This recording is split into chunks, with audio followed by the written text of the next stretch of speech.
Everybody, to the third of the Keys Are on the Couch series, where we'll bring one of our incredibly talented and incredibly knowledgeable physiotherapists and get them to present to you on a particular area of their interest.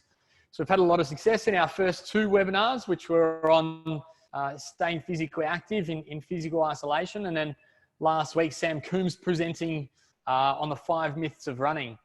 And tonight, I'm sure all of you already know the topic, but just like to give a quick introduction to our presenter. So Adam Lincoln's a physiotherapist by trade, currently studying his master's degree with a particular interest in chronic pain. And Adam currently is the centre leader of Keys Are in Bundle, but previously has been a senior physiotherapist with us down in Heidelberg. And along with all of those credentials, Adam Lincoln's probably one of the nicest, most genuine blokes that you'll ever meet. So along with his expertise and charm tonight, he's also bringing his good looks and pretty nice personality as well. So I'm sure you're in for a bit of a treat in this presentation. Before we get started, and to try and give Link just a little bit of an understanding of who's going to be listening in this evening, we're going to put up a poll on the screen, and Carlo is the man behind all of our technology, who's always sitting there in the background, make sure this thing runs perfectly smoothly. So Carlo's going to pop a couple of questions up on your screen, and we're just going to ask everyone in the next 2 or 3 minutes, just have a quick read of those questions. Pick the response that's most appropriate for you, and then hit submit at the bottom. And then after a couple of minutes, when we've had all 54 attendees answer that question, then we'll close it off and we'll be able to show you the results live, which is a really cool part of the Zoom webinar technology that we're using tonight. So I'll give everyone a minute or two to go through those questions. Hope you're answering as well, Tim. Yeah, I'm thinking hard about these ones, Link.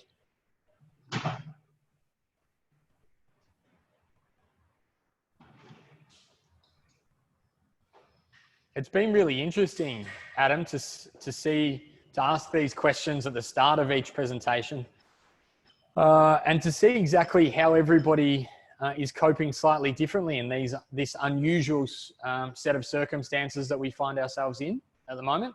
I think even if we were able to look at those results across multiple states, we might see that they're slightly different. That you guys up in Queensland are probably being affected by this a little bit different to what we are down in New South Wales or certainly down in Victoria. Yeah, absolutely.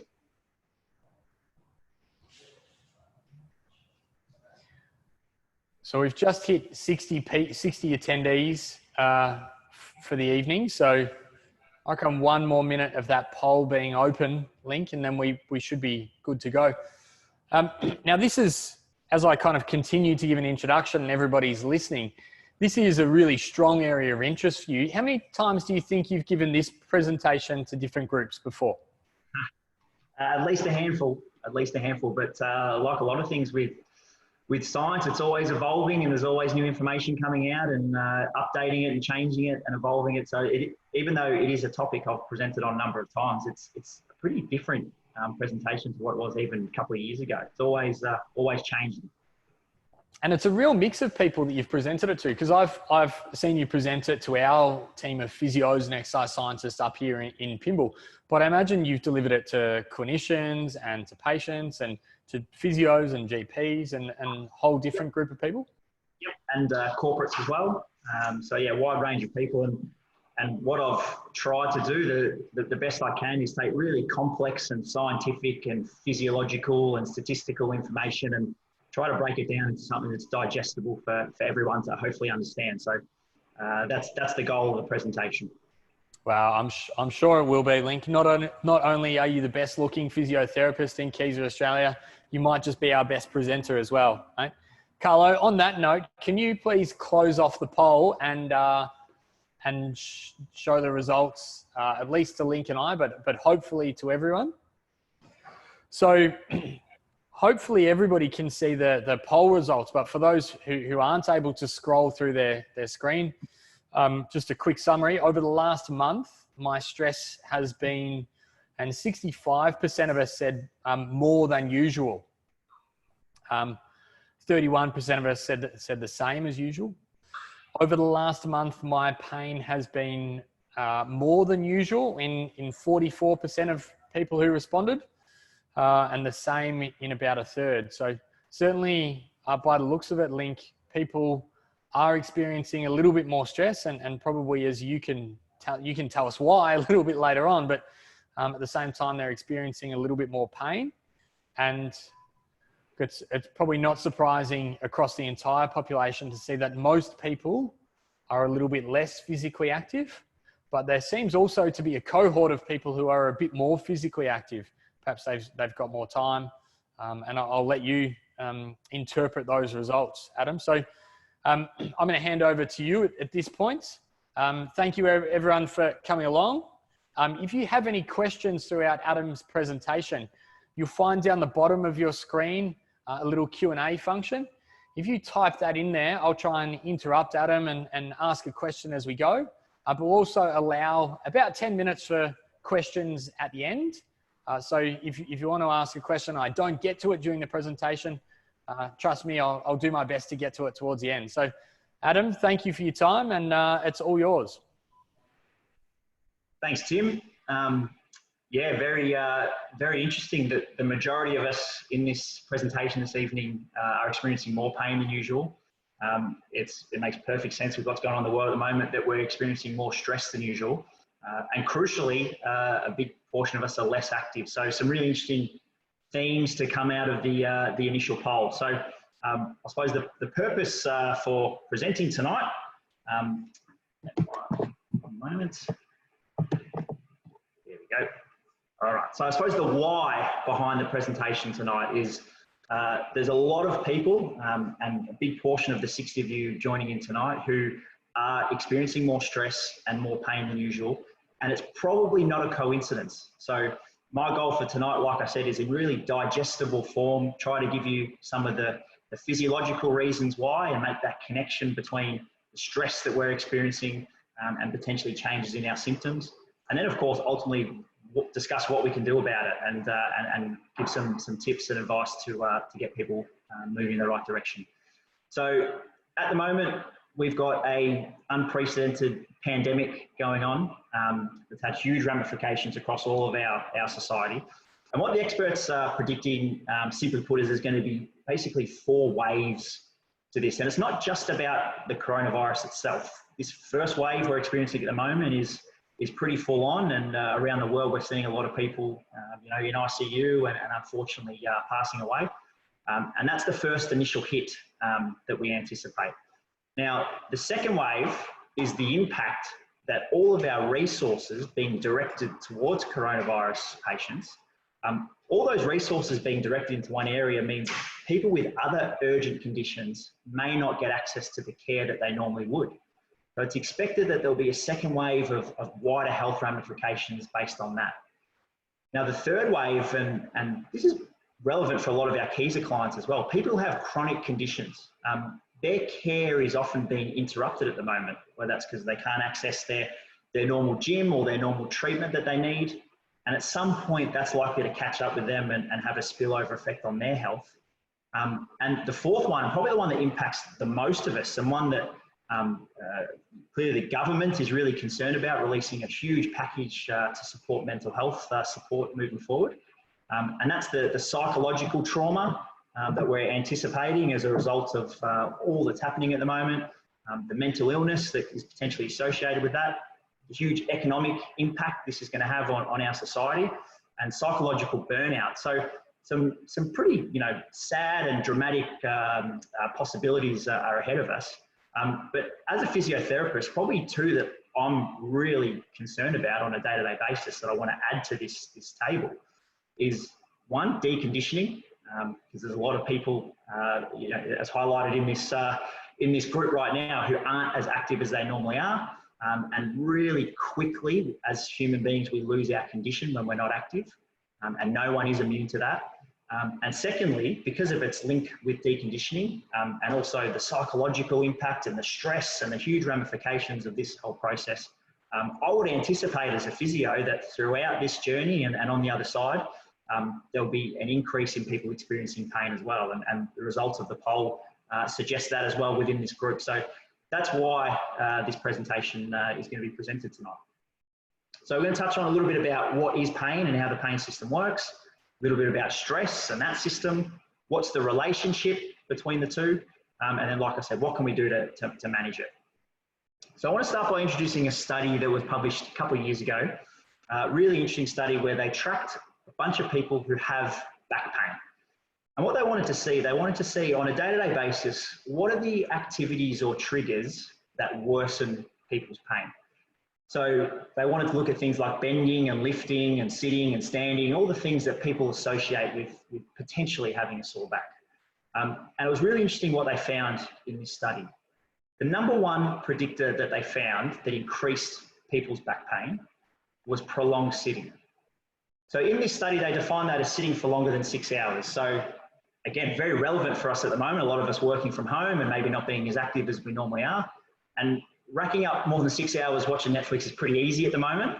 And interestingly, that increased people's likelihood of having a sore back by about 4.5 times. So a huge increase.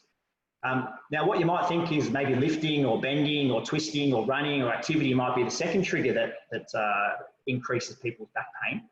But what they actually found was that it was stress or depression. So having a stressful day or a stressful event or having a low mood increase your likelihood of having a sore back by 2.5 times the next day, far more than things like bending and lifting. So it's really clear looking at this data that there is a link between pain and stress, and this is just one example of that. So I'm going to explore that a little bit further as we move on. But there's probably a portion of you sitting there thinking, hold on, this guy's a physio, what the hell does he know about stress? And I would understand if that was the impression. But it's actually really important that us physios have a good understanding of stress and how our systems work, because stress makes us more sensitive to pain. Stress delays tissue healing by up to 60%. So if two people have an identical injury and one is stressed and one is not, it could take 60% longer to heal, which has huge ramifications for us clinically. People who are stressed at work are more likely to develop subsequent pain down the track. And people who have acute pain, if they're stressed, they are more likely to transition towards chronic pain. The other interesting aspect with stress and physio is that people who are exposed to lots of early life stress and early life adversity are more likely to develop central sensitization, which is a cluster of symptoms that tell us that the nervous system is really wound up and sensitive and has big impact on how we manage people's pain. Link, I've just thrown my video on and I'll chime in occasionally with a question. You referred in that last slide to the fact that maybe some people don't know that physios are learning more about stress. Do you think that's a pretty contemporary part of education for physios? Absolutely. Yeah, absolutely. Yeah, I think, like I said, the evidence is always evolving and the link is becoming stronger and clearer, and it's something we're learning more about. Absolutely. And even during your time, from when you finished your undergraduate degree to now studying your master's, the amount of content that you must have to study on the nervous system and pain and stress must be heaps higher than what it would have been in your undergrad when you initially did your physio degree. It was virtually non-existent in undergrad. Virtually non-existent. This is definitely a lot of self-directed and postgraduate learning, but we're trying to make this more common knowledge and more integrated into the undergrad processes. Yeah, thank you. Thanks, Tim. All right, so pain. So pain is defined as an unpleasant sensory and emotional experience that's associated with actual or potential tissue damage. And this describes what we call the mature organism model, which was published 22 years ago by a bloke called Louis Gifford. And I am still yet to find a model that is easier and simpler to break down a really complex process. So what this model describes is the link between us as living, breathing organisms and how we're constantly taking in information from our environment and our periphery And we've also got a constant stream of information coming from our tissues. And this information is sent through our spinal cord into our central nervous system, and it's then relayed into the brain, where at this point it can be scrutinized. Now, if we zoom in on the brain and have a look at what's going on there, this is a typical pain neurotag. So these are parts of the brain typically that are associated with processing and evoking pain. And as you can see, there's all sorts of different parts, and not just parts involved with detecting sensation, but parts involved with fear, and parts involved with memory and concentration and spatial recognition, and all sorts of different parts of the brain that you may not realize are associated with our pain processing mechanisms. And really interestingly, 3 of these brain areas, which are strongly linked to pain provocation and evoking, are also 3 really key strong players in our stress response system. That's the amygdala, the hypothalamus, and the hippocampus. So already we're starting to see lots of overlap between our pain system and our stress system. But if we zoom out and we go back to the bigger picture, the scrutiny of the information is happening in our central nervous system. And really what our central nervous system is asking itself is one key question. And the question is, how dangerous is this information that I'm receiving? How much threat to bodily tissue is there at this point when we're talking about pain? Now, if this question is being asked in an environment that's stressed or worried or anxious or fearful or angry, if it's asked in this sort of environment, then the bias on the way our nervous system answers this question is going to be really towards, this is bloody dangerous. So once our nervous system decides this information coming in is really, really dangerous, what it needs to do is engage our danger protection system to deal with it. So how does it do that? Well, that's where pain comes in. Once our nervous system decides that there's a perception that the information is really dangerous, and it's bloody dangerous, then it needs to be a bloody painful response. And it's really important to remember about pain that the purpose of pain is to attract our attention and motivate us to do something different, whether that's to run away or seek help or rest or recover, change something. So it's a really strong message that we get if we perceive a lot of danger and a lot of threat. It's really important to point out that these processes are not just conscious, they're also subconscious. It's really important to point that out. But by the same token, if the same information is coming into a central nervous system that's a bit more relaxed, that's a bit more positive, that's a bit more optimistic, that's a bit better socially supported, that's a bit happier, then the way that information is interpreted might be slightly different. And it might be interpreted as being mildly dangerous. And if it's interpreted as being mildly dangerous, then the response will be mildly painful. So the response that we get is proportional to how much danger or threat our nervous system detects. And by extension of that, if we don't detect any danger, then we don't have any pain. So it's all about recognizing that there's danger to our tissues, threat to our bodily tissues, and then engaging our pain system, our protective response system, to deal with that. Tim? Adam, I'm a physio as well for everyone else listening. I'm just not quite as good at it as what Adam is. But I often have difficulty with my patients trying to describe the difference between this being a conscious thing and a subconscious thing.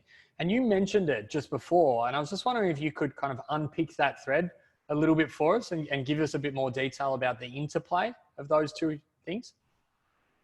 I think the key there, Tim, is to recognize that every single person comes from a different culture, different background. We've got different memories, different experiences. We've grown up in different families and different environments. And all of these things have shaped what we've learnt about the body and what we've learnt about pain. So if we've grown up in an environment where we've taken in lots of information that's stored at a really subconscious level that teaches us that backs are really vulnerable or knees are really vulnerable, they're bone on bone or whatever it may be, then this is going to manifest in an exaggerated pain response because things are more threatening.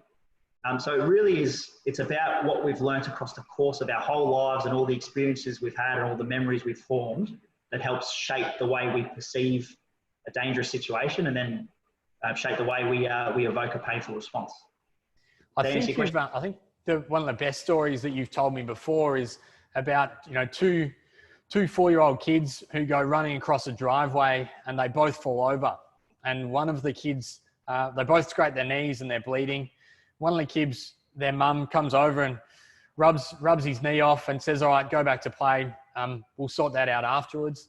And then another kid, his parent comes up and says, oh, your knee's bleeding. That means you need to stop. You're not allowed to play. And that kid's told he's not allowed to play for the next week or the week after until he doesn't have a scar left on his knee.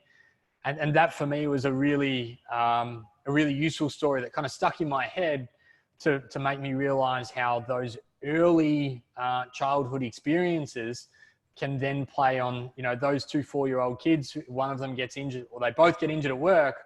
One is far more likely to have multiple days off and take a long time to recover. I think that's a really good example of yours I've heard before.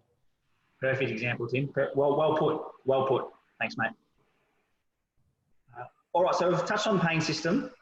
Let's talk a little about the stress system now and how that works. So stress is a threat to homeostasis.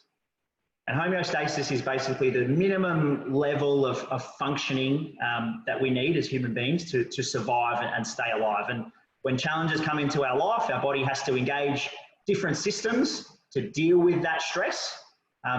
And the way it does that is through releasing different chemicals and engaging different systems to deal with the threat and allow us to continue to ultimately survive. That's what stress is all about. Adapting to the environment to optimize our chance of survival. So it's important to recognize that stress is an important part of life, an unavoidable part of life, a really helpful part of life that strengthens us and makes us resilient and is a really positive thing. But stress can also be maladaptive. So we're going to talk about that a little bit as we go. So let's say in this example, we have an individual who has detected a beast that's threatening to them. So at this point in time, the individual will detect the threat, engage a number of different systems, and these systems work in different ways to allow us to deal with that beast. So our sympathetic nervous system, for example, which adrenaline and noradrenaline are a key part of, that'll increase our heart rate, it'll dilate our pupils, it'll make us sweat, it'll mobilize glucose so our muscles have lots of energy, it'll make us really vigilant, and it'll also promote inflammation, so that in the event that if we do get injured, our body is really ready to deal with it very quickly. That's a really important system. We also have our motor system, which is our muscles. And you know, the muscles are the link between wanting to deal with a beast and being able to deal with a beast in a fighting sense, in a physical sense, but also the ability to run away. If we don't have muscles, we can't run away. So our motor system is a really important part of our protective stress response system. Our endocrine system, which I'm going to talk a little bit more about later, is another important system, and cortisol is one of the key players with that. That mobilizes energy, makes us more attentive and alert, and it also redirects our blood flow and energy away from non-vital systems like digestion and reproduction and towards the ones that we need to live and survive in the now. Pain we've touched on, our immune system touched on briefly in the sense of inflammation, and later on we have our parasympathetic system, which is essentially the opposite of our sympathetic system. And we tend to live in a bit of a continuum as human beings between sympathetic, which is highly aroused, highly alert, highly ready for action, versus parasympathetic, which is more low-key, more rest, more digestion. So we operate on a continuum generally between the two. So coming back to what we touched on with Tim, this idea of perceived threat and things that are shaped by our individual experiences and memories and our history. When we perceive a threat, we engage this system. And the perception of threat happens in two real key areas. One is the amygdala, which is the fear center of the brain. And it assigns an emotional value to the environment that we're in. So the amygdala is really important in detection of a threat.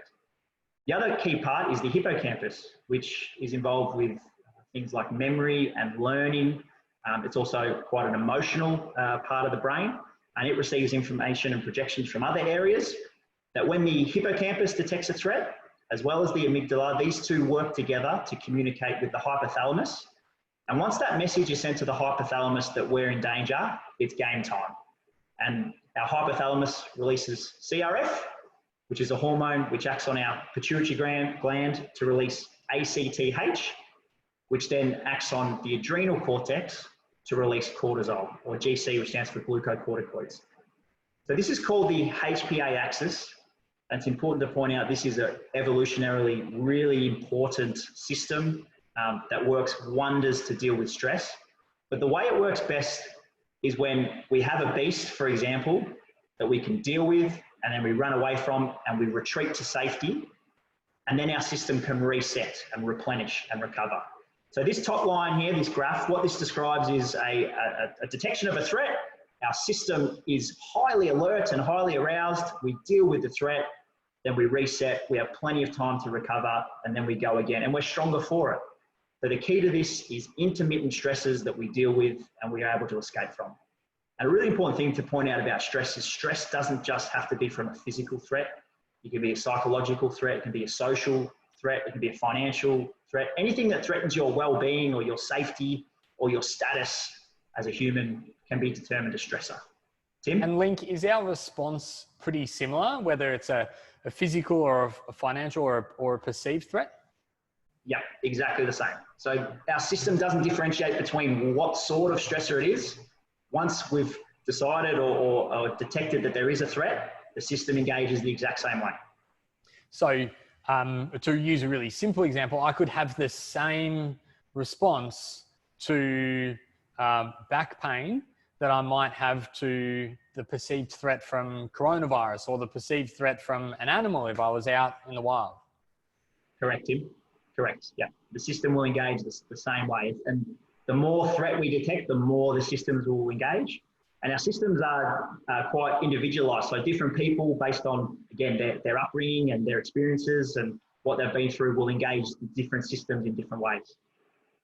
But that's a healthy stress response. Stressor comes on, deal with it, reset, recharge, replenish, deal with the next one. But at the moment, like Tim touched on, there's a lot of stresses at the moment, specifically related to COVID. There's a lot of uncertainty about how long we're going to be in isolation for. There's a fear of infection. A lot of us probably starting to feel frustrated and bored that we're stuck at home. We've got changes in our employment status. We're disconnected from our relationships. We can't socialise the way we normally do. We might feel like we've got inadequate supplies, or that we're not receiving enough adequate information from the government or the Department of Health or whoever it may be. And there's financial stress as well. We know that a lot of people have lost a big chunk of their super, and huge economical impact that this virus is having. So these are examples of predominantly psychological stressors that at the moment are probably weighing on a lot of people. So we described how the system works in a really healthy and adaptive way when you have a beast to deal with. But at the moment, it's not a beast which you can run away from or defeat. At the moment, it's all those things that I just touched on, and they're relatively constant and lingering and present, and there's no real sign of them going away. So depending on people's vulnerability and individual factors, this is possibly weighing on a lot of people at the moment and really causing them to engage their stress system. So when we have prolonged stress, rather than having short bouts of arousal that reset and recover, we tend to have these prolonged bouts. And these take a big toll on our system because it's exhausting and it costs a lot of energy, and it's not the way the system's designed to work. And in the worst case, which again for a lot of people at the moment would be experiencing, it's literally constant sources of stress and worry and fear and danger and threat. And this has really significant health repercussions and impact on our quality of life as well. So chronic stress influences a number of different systems, which are highlighted on the right side of the table there. And what these different mediators do is they act on our brain to change the way it functions, and also its physical shape and mechanics of the brain will literally change. And what that does is contribute to a change in behaviours. So health risk behaviours we tend to adopt. So we might be overeating, and cortisol might be a part of that because it encourages us to have a drive to get really high calorie dense foods. We might be feeling a bit lazy and lethargic. We might be turning to alcohol or drugs to try to relax or escape. And it's also going to challenge our sleep, which is such an important part of our general health and well-being. So in terms of the chronic stress and having those systems chronically engaged, it's our cardiovascular system, our metabolic system, our immune system, and our nervous system. They're really the key players, and their level of output is what we call allostasis. So how much they engage to help protect us from a threat. Now, over a period of time, I touched on these systems being heightened has really significant effects on our overall health, and it contributes to what we call allostatic load, which is basically the wear and tear on our physiology as a result of being under constant stress. And prolonged periods of stress tend to promote, cardiovascular system, things like hypertension and cardiovascular disease. From a metabolic perspective, obesity and type 2 diabetes, with interruptions to our immune functioning, more likely to get infections, and also from a mental health perspective has a huge toll on our mental health. So ultimately, over a long period of time and chronic ongoing stress, it's really serious, the health consequences that we do experience, and things like serious diseases, functional decline, rapid decline in aging, cognitive decline, and unfortunately early death. So it's really well proven and well documented now the impact that chronic periods of stress has on our system. And it's not just psychological stress, it manifests in the physical and can't really differentiate between the two. It's all part of one system. Tim? Link, I've got two questions here. The first one actually comes from Jane, who's just typed it into the Q&A. And Jane asked, in your experience, if you knew of a link between depression and a higher pain response than those who aren't suffering depression. And I felt like it was probably an appropriate time to ask that question on this side. Yeah, there is a strong link. Yeah, and the link is bi-directional. So in other words, there's evidence that depression makes pain more severe, and that is strongly linked with threats, because when we're depressed, there's a lot of threat to self. So everything becomes more dangerous and responses are exaggerated. It's also due with stress hormones and inflammation as part of the process. But also pain can make us depressed too, because pain has a huge impact on our life and our quality of life, and what we can and can't do, and on our sleep and on our socializing and all these things that give us meaning and value as a human being. So the relationship between depression and pain is really strong, and it is bi-directional. And if that's the Jane that I think it is, we'll talk about it more next time you're in centre, because I'd love to have that discussion with you. Thank you for your question, Jane. Adam, my other question on this side was, as a physiotherapist who's worked in multiple different practices, what percentage of your patients do you think come in to see you with some degree of stress? Yeah, good question, Tim. I routinely ask every client about stress, and a lot of time the answer is, oh yeah, a little bit of work stress, or yeah, a little bit of stress at home from time to time, but nothing too major. So I think a lot of people maybe don't really acknowledge that they're stressed, but then when you go on a journey with someone and you see them a couple of times a week for a few weeks and then a few months, and you get to know them and you talk about their work and their family and you explore it more and what's going on in their life, it actually becomes really clear that they are showing signs of chronic stress, and that they are actually, their co-worker or their manager at work who really is, treating them awfully. It's 8 hours a day. That's chronic stress.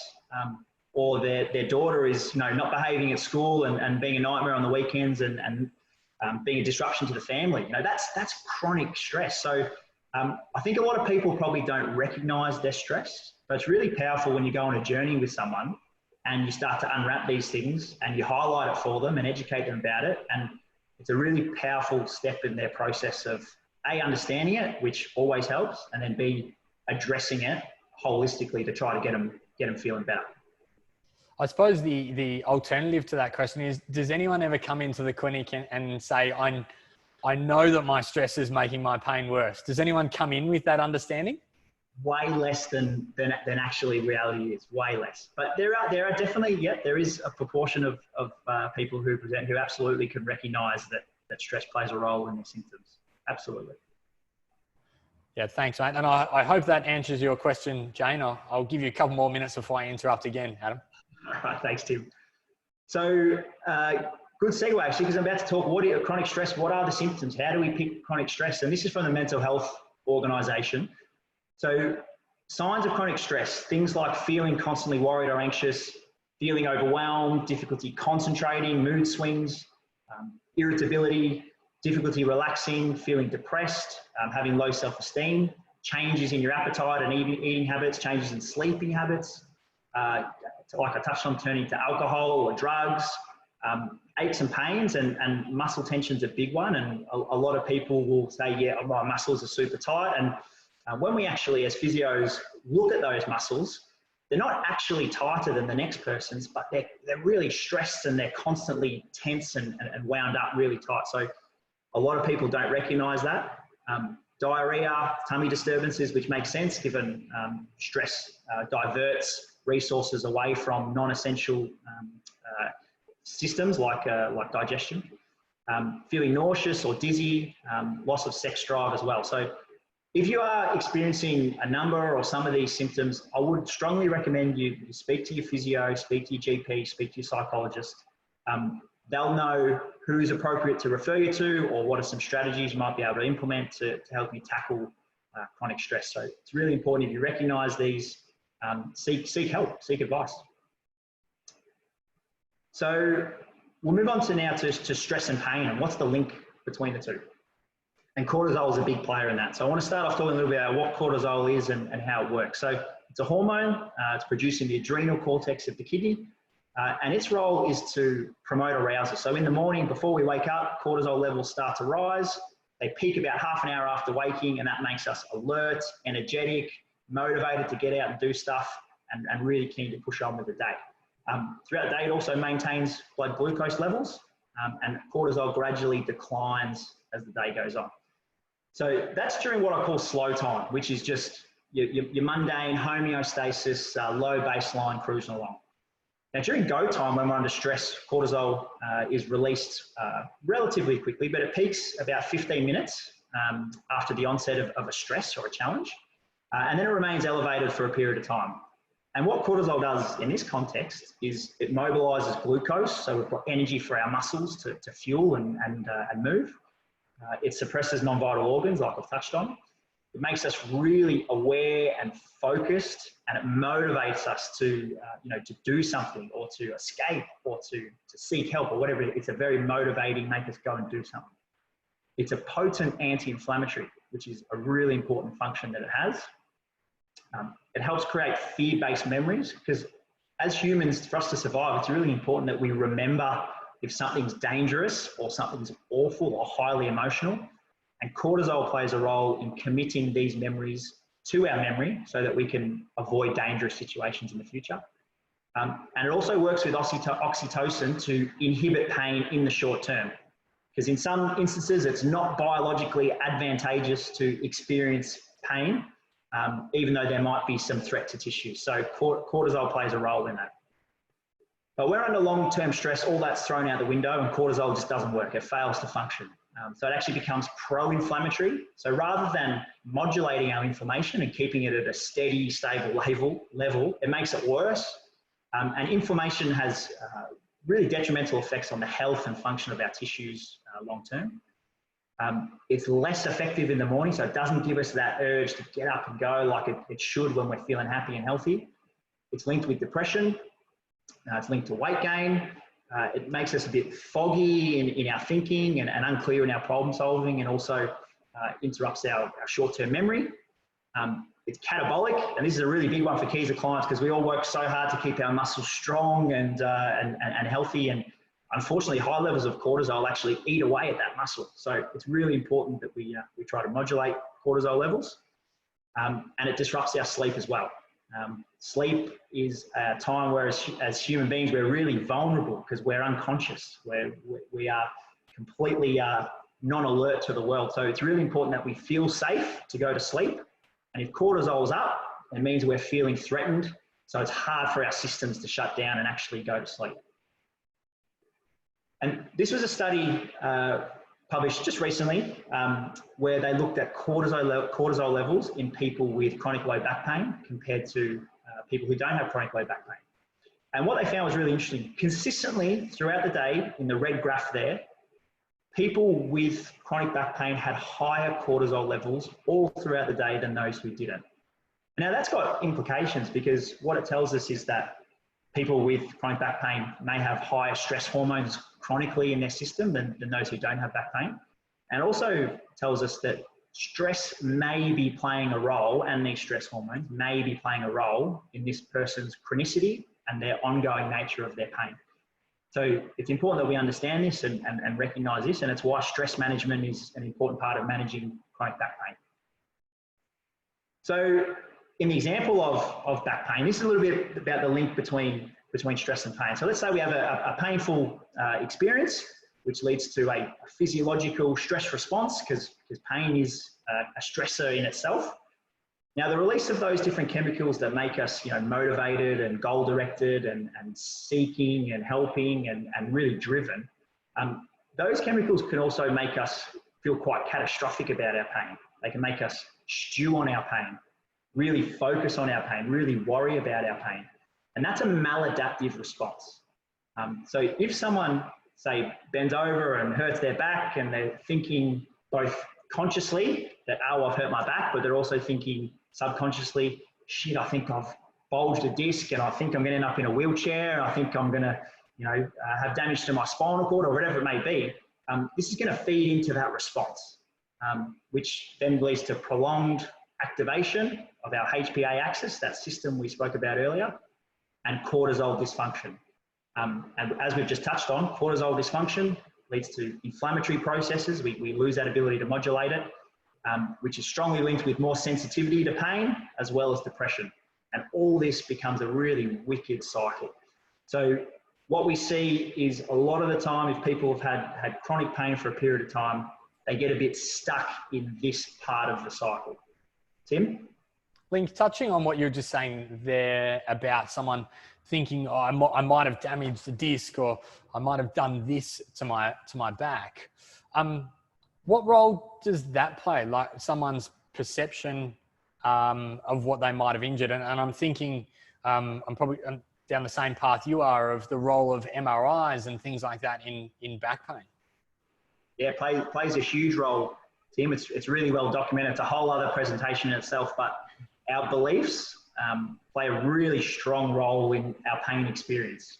And that's because our beliefs are part of what makes up, our beliefs come from our history and our learnings and our experiences. And if we feel like our back is vulnerable because of what we've learned and what we've taken in over our life, when we're going to get some input and some information from that back, it's going to be interpreted as more threatening, which is then going to be create a more exaggerated response. So it's that cycle that we touched on earlier. So where MRIs sometimes cause trouble for people is, sometimes they come back with findings that are actually really common even in people who don't have back pain, but people tend to really focus on those findings and label those findings, and then they change the way they think about their back, and they change the way they behave, and they change the way they socialize, and it has this huge spillover effect on their life, which feeds into the chronicity. So yeah, it's a huge factor, Tim. Really huge factor. Yeah, and I think the story that Brett Long, one of our colleagues, always tells is, if you need to do a pinprick test with a patient, and immediately beforehand you say to them, this is really going to hurt, it might do a bit of damage to your knee, and you take another group and you do the same pinprick and you say, look, this isn't going to hurt at all, don't worry about it, you'll barely notice a thing. The difference in pain between those two groups is somewhere in the order of 20 to 30%. It's the exact same pinprick, and it's the immediacy of it as well that's so interesting. So you can change someone's pain experience just by the words that we use as physiotherapists. So that's certainly something that I think we've all changed over the last 10 years, is we don't catastrophize, and we don't talk about disc bulges like your back might fall apart because it's so unstable, because that can affect someone's pain experience so acutely and also chronically as well. Absolutely, Tim. That's what we term the nocebo effect, which is more threatening illness or injury information makes pain worse. But by the same token, the placebo effect is a really wonderful thing, where if people feel safer and less threatened and have information that they think is really going to help them in their body, then it will have the opposite effect. It will reduce pain. So it goes both ways, and it goes both ways really quickly. So yeah, communication is really important. Language is really important, and understanding your body and your injuries or your issues through good, thorough physio is really important as well. I knew you'd have a much more beautiful way to articulate it. Adam, I'll turn my video off and go back to being quiet. Go away. All right, let's talk about anxiety now. So anxiety is essentially where stress and ongoing state of distress, it starts to interfere with our ability to function and our life. So it might interfere with our thoughts, our emotions, and our behaviors. So when stress gets to the point where it's really impacting those things, that's termed anxiety. And with the current state at the moment, a lot of people would be experiencing an increase in anxiety. So I just wanted to share a really interesting study, which they got 201 people aged between 35 and 50 who all had chronic pain. And they asked them a bunch of questions about their pain, heaps of questions about their pain. And they asked them a whole bunch of questions about their levels of anxiety, whether it was high or low or none, but they asked them questions anyway. And what they found was really interesting. Those that were more anxious experienced 22% more pain intensity than those who were less anxious. Those who were more anxious had almost 40% more pain interference. In other words, their pain impacted on their life more. They're also more catastrophic. They felt like their pain was the absolute worst and it was out of control and nothing they could do about it, to the extent it was 31% more. Almost 40% more avoidant or fearful of activities that they fear would injure or damage or further worsen their condition, or just fearful that it would bloody hurt, so they didn't want to do it.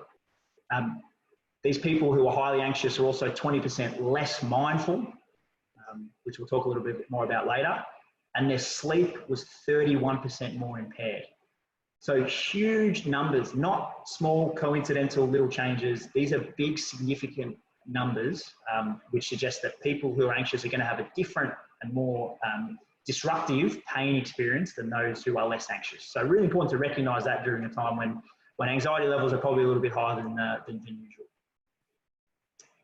So that's a bit about the physiology and the statistics and the background and the link, but what should we do about it? The most important thing and the first thing, and as Maria Roberto would say, the frontline recommendation for stress and anxiety related disorders, as well as for musculoskeletal pain, is exercise.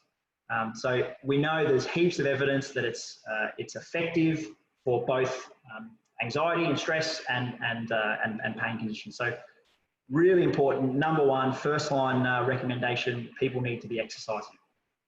And just because we're in lockdown at the moment and a lot of us are isolating, does not mean these have changed. So the physical activity guidelines are that we should all be trying to do something. It's better than doing nothing.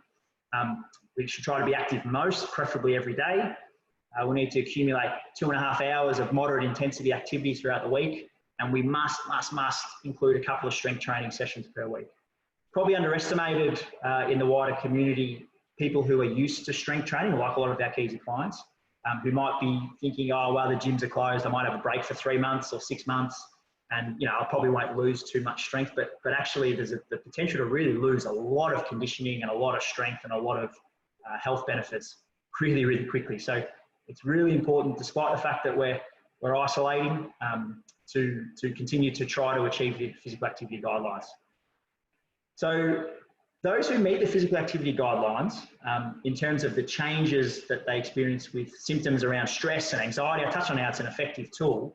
These numbers are pretty compelling. So just to give you a bit of context to these numbers, a score of 0.3 or higher represents a really significant and meaningful change in symptoms, okay?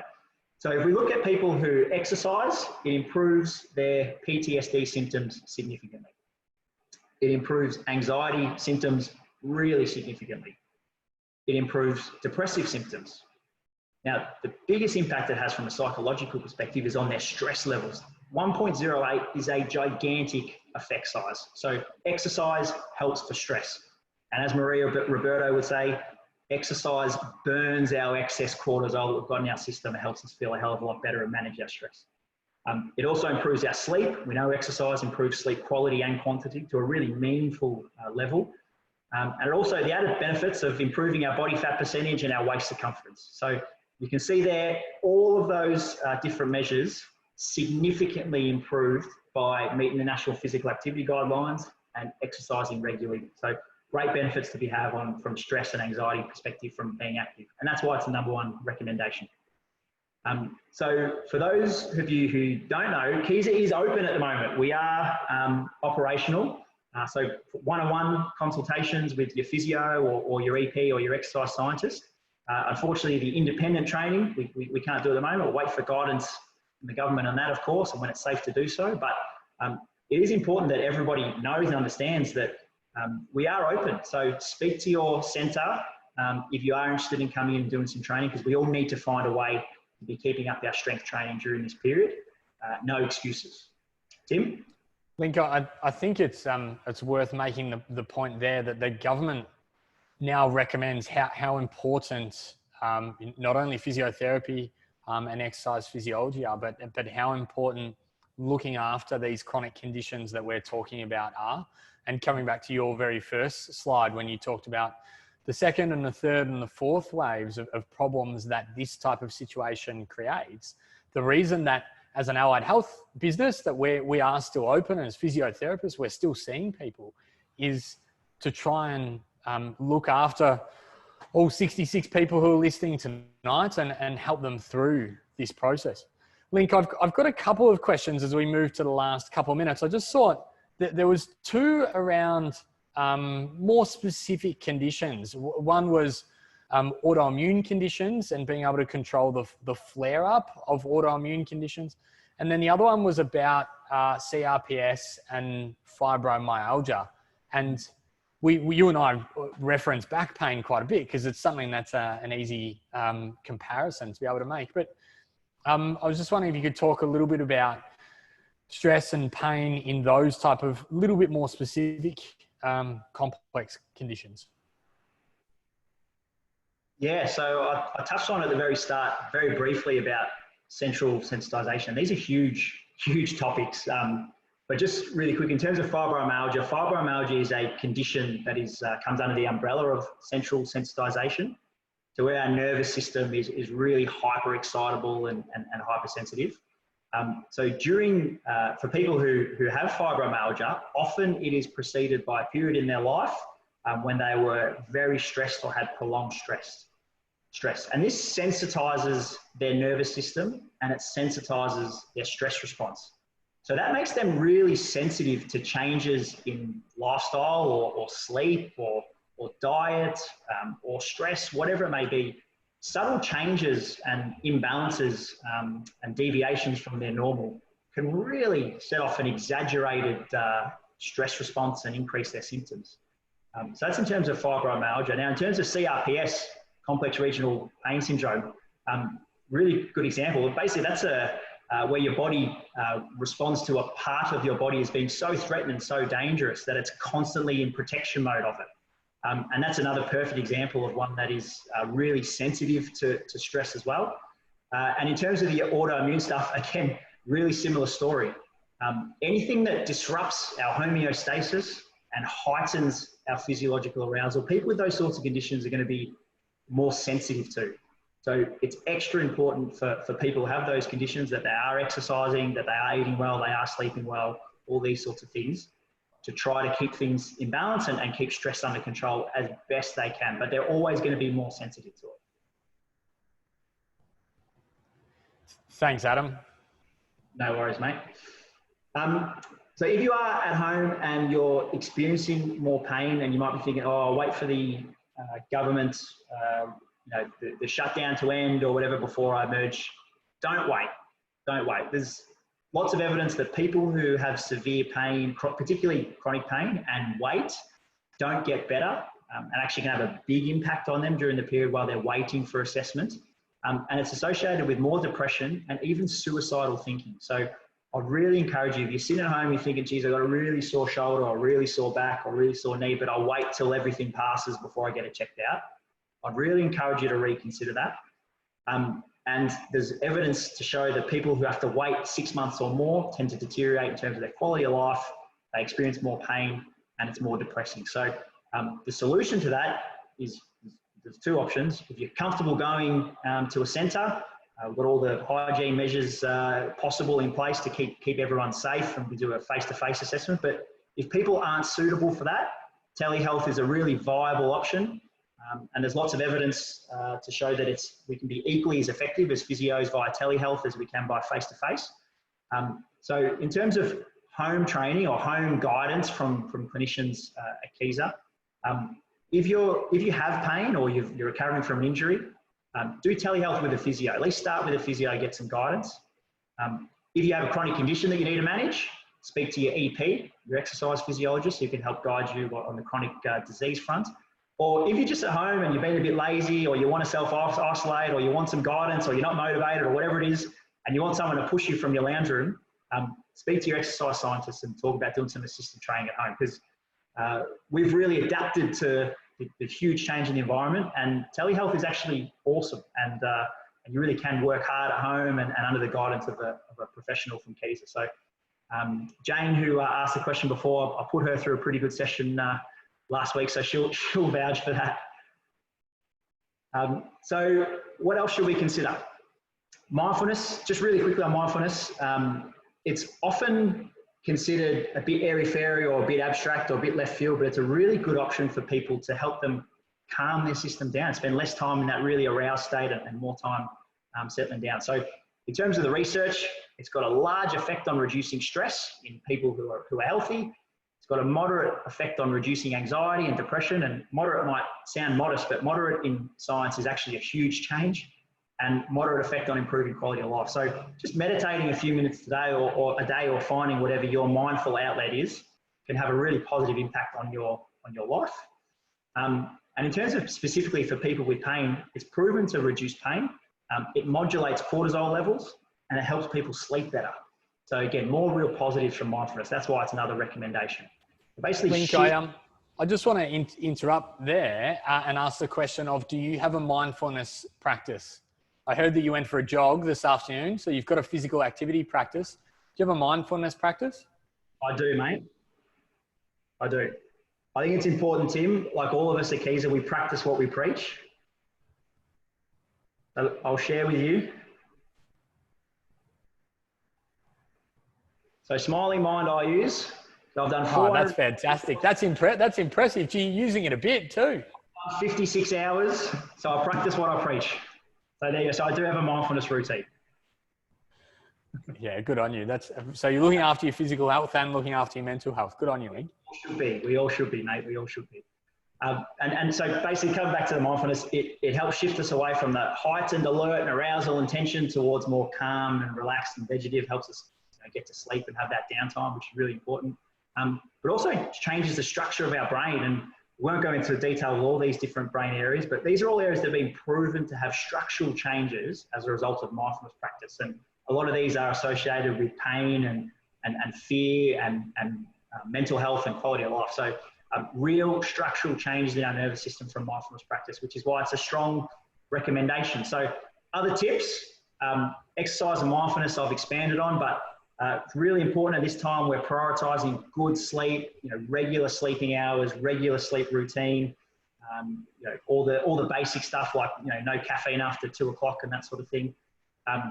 Really engage with your social networks, which is hard at the moment. Can't really do it face to face, but Zoom and FaceTime and try to keep in touch with people, really important for stress management and our overall health as human beings. Eating healthily is really important at this time and important for stress management. As is being mindful of smoking and drinking. Take time out from watching the news. We're constantly bombarded at the moment with all sorts of, very concerning and scary and sometimes worrisome information. So if you can eliminate or reduce that, it's only going to help with stress management. Make time for hobbies and interests, which is where this comes in. And you poor Victorians down there who can't get on the course, I do feel for you. But just to give you a bit of a fix, this is the 11th hole at the Grand Golf Club, par 5. This is my 3rd shot. I've got to have about 110 in, 50 degree in my hand.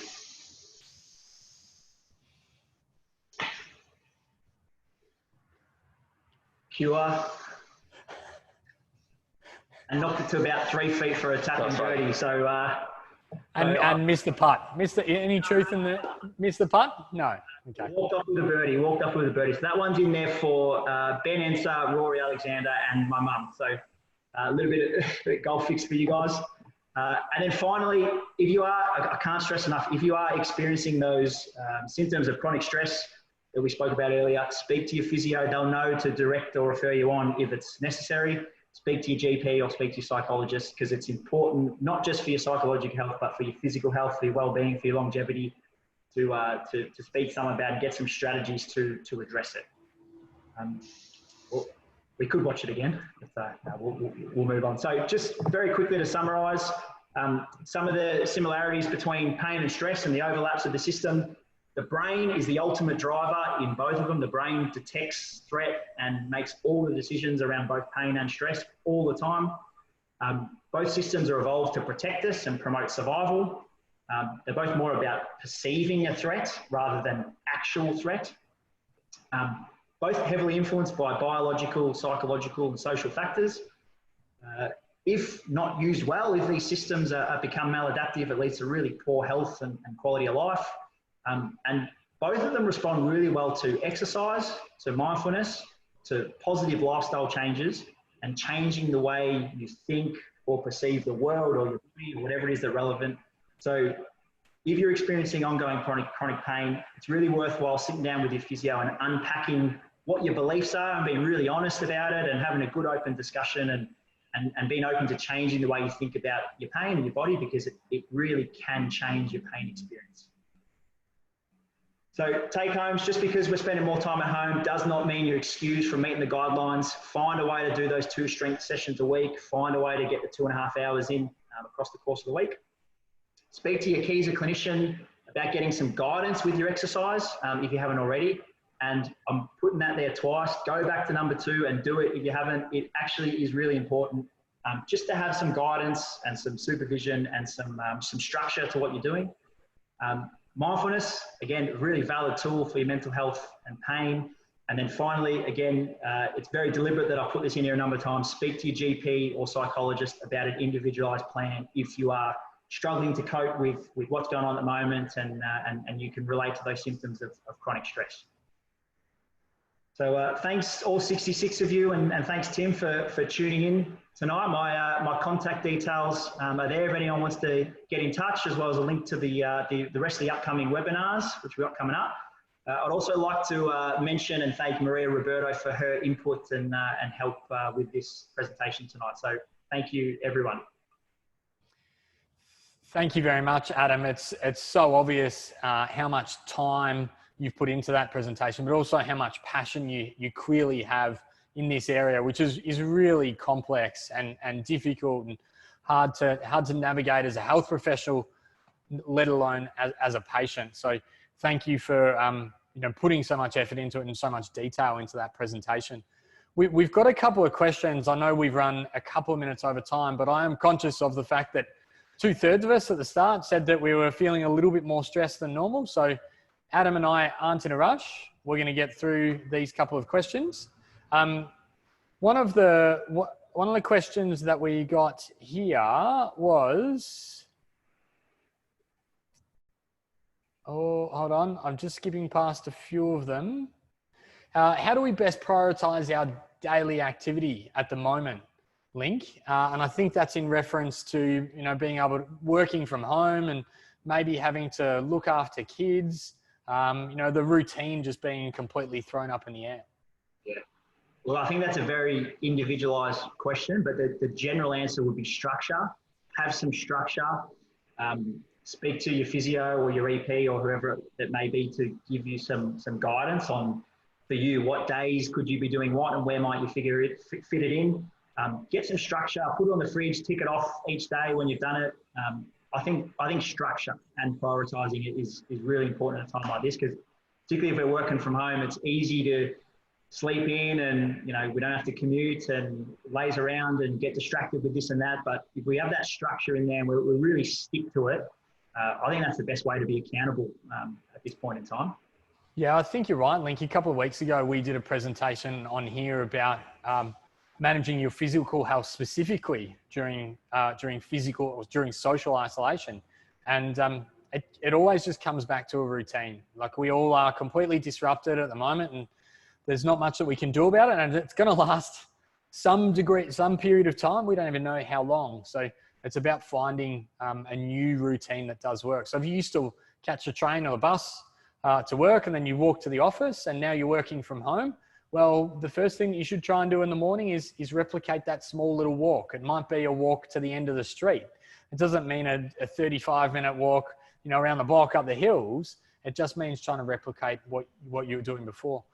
We've got quite a few questions on here about the availability of this presentation and also some of the resources within it. So tomorrow, Carlo, Adam and I will send an email out thanking everyone for their attendance.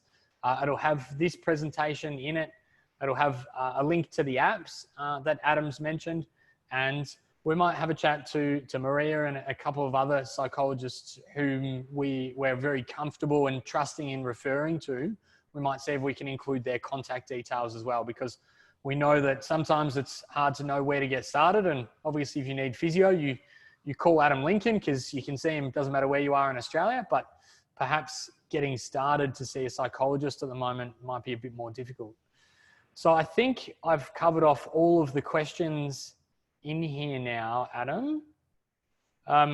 So on behalf of everyone who's attended, Adam, thank you very much for all your work. And on behalf of everyone at Hpa Australia, thank you to everyone who has settled in on their couch for this evening. We'll be running another webinar next Monday, and our next two topics, one is women's health and the pelvic floor, and the one after that will be the sporting lumbar spine. So a bit of contrast in 3 weeks in a row in topics, but thank you all very much. Stay safe, stay healthy, and we look forward to seeing you all again as soon as we possibly can. Thank you.